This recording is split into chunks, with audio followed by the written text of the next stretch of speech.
Hi, I'm Sala, and in this video we are going to discuss the relationship between, let's say, position and velocity, in general derivatives of the Gaussian process. And in fact, we'll divide the discussion on the issue in two parts.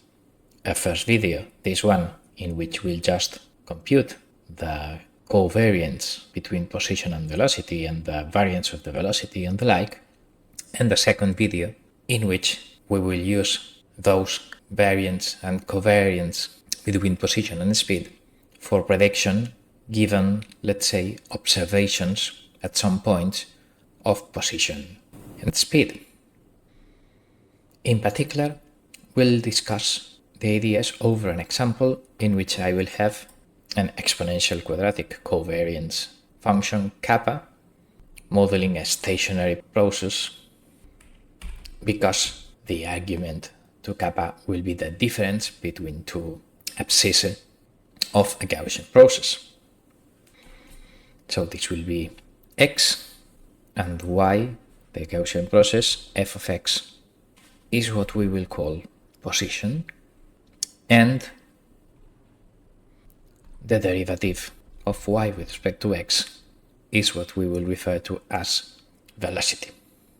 Okay, it's a matter of notation, in physics, abscissa to compute velocities and the like is called time, but okay, we can denote it as t, x, or whatever we wish.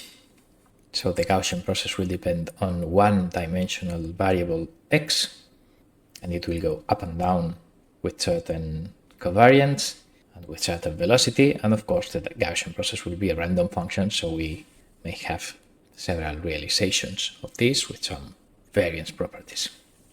So good.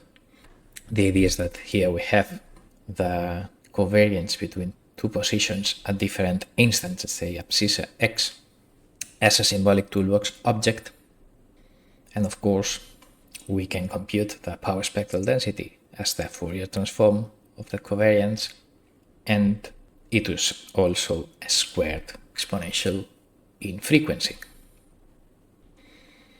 Then we'll now discuss the statistical relationship between the position and the velocity. In a general case, non-stationary, the covariance between position at one point and velocity at another point is this partial derivative of the covariance function,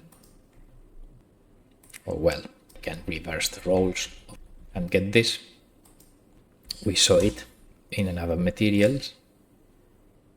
In our particular case, as x is one-dimensional, we don't have partial derivatives with respect to some component of x. We just have partial derivatives with respect to the first argument x or the second argument x prime, this function of x1 and x2, and not x prime as discussed in the theory video, but okay, it's just the same, notation. So, applying this formula, the covariance between the position at x1 and velocity at x2 is the derivative of the covariance function with respect to the second argument, and here we have it. And also I will compile this symbolic expression to a MATLAB numerical function for later simulations in the second video. So this will be the covariance between f and df, covariance between position and velocity. And you can see it's a function of two arguments, x1 and x2, but the meaning is that it's the covariance between the vertical position at x1 and the slope velocity at x2. Of course, if we apply the other formula, well, we basically get the same expression but swapping letters. Here you have it, because we have symmetry. If we swap x2 by x1, we get this. Anyway, I will compile this as a separate MATLAB function, in which here the first argument will mean a velocity at at x1, and the second argument will be the position at x2. Now that we have covariance between position and speed, so we have position to position, position to speed, and then now we need to compute covariance of speed to speed in a generic multidimensional Gaussian process. Then we get this expression for the covariance. In here, as x is one-dimensional, we do not need these partial derivatives with respect to components of x. We just need to consider the cross derivative with respect to the first and second argument in order to compute the covariance between the velocity at some x and the velocity at some x prime. But well, as our symbolic objects have x1 and x2 as the names for the arguments, then the above ends up being just this. The diff command carries out the derivatives of k-sim with respect to both x1 and x2. So this thing is the covariance between the velocity of x1 slope of the Gaussian process and the velocity at x2. I will again compile this to a numerical function with two arguments, x1 and x2, both indicating speed in this case.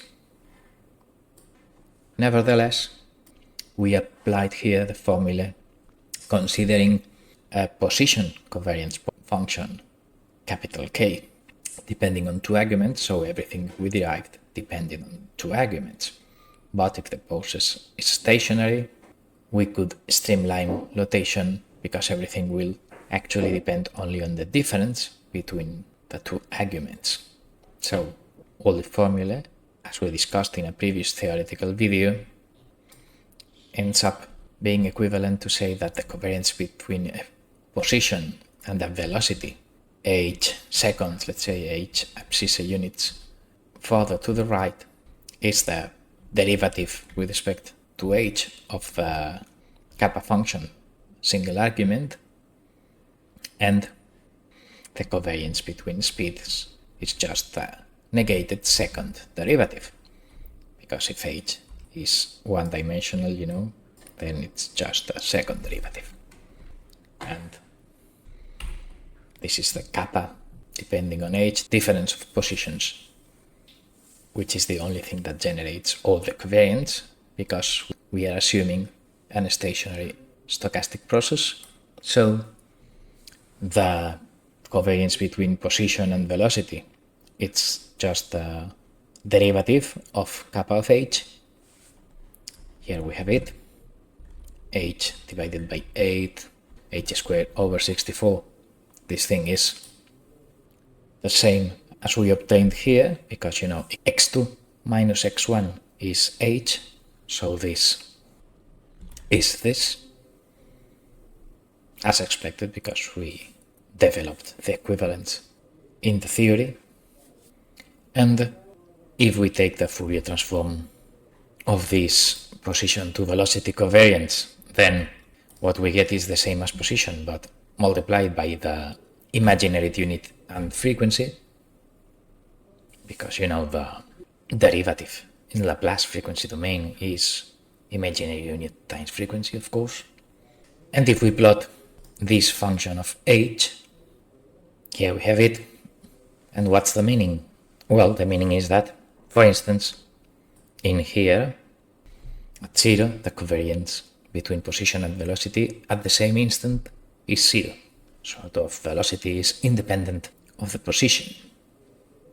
But covariance between position now and velocities in the past, negative h, is positive, which means that if my position here is above average, this means that velocities in the past will likely have been above average, because if the average is 0 and now I am up 7 units, that cannot be achieved if I don't have in the past a positive average velocity. Let's say if I start from 0 In the same way, for positive h, which means velocities in the future, this means that if my present position is above average, that will imply that future velocities will be below average.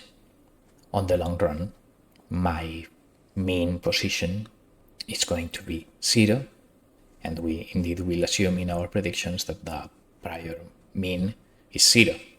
So in summary, if my position is above average, I'll need to have velocities above average in the past, and this will cause velocities below average in the future. So this is the interpretation of the covariance between position and velocity. And last, if I take the second derivative of kappa with respect to its only argument h, then I get this expression for the covariance between velocities at two abscissa positions, instant, let's say, separated h units. So this is the autocovariance, let's say, of the velocity function. In the Fourier, if I take two derivatives, I multiply by j omega squared, but j squared minus 1 cancels out with this minus, so we get omega squared multiplying the original position covariance in the frequency domain, and this h squared minus 32 256.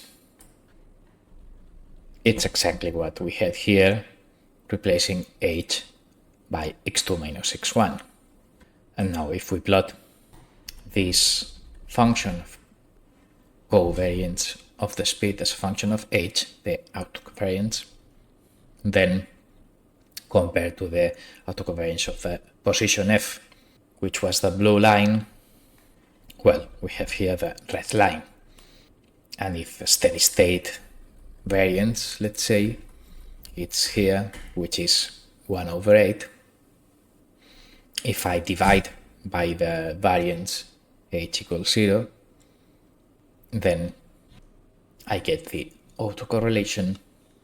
So in blue we have the autocorrelation of the vertical position of the Gaussian process, and in red I have the autocorrelation of the slope, and somehow multiplying by the high pass derivative makes things extend to higher frequencies, and in time domain makes things move up and down faster. So autocovariance of a speed is sort of narrower than autocovariance of position. And as one thing is the second derivative of the other, well, we have here an inflection point, which is the value of h in which the second derivative is 0. So we finish our first video here. In this video, we have seen how to compute from a given position covariance function, capital K of x1, x2, or well, kappa of h. If we know it's stationary, being h the difference, well then from these descriptions and also the power spectral density, well, we have discussed how taking derivatives of this or derivatives of kappa of h, we compute covariance between positions and velocities, and taking second derivatives, we compute the autocovariance of velocity, or in frequency we multiply by imaginary unit times frequency each time we carry one derivative, and we also interpreted the meaning of the covariance between position and velocities in the past and the future, and we also drew the autocovariance functions of position and speed. We end our presentation here, and we will use these covariance functions for prediction in next video. So this is it. Thanks for your attention.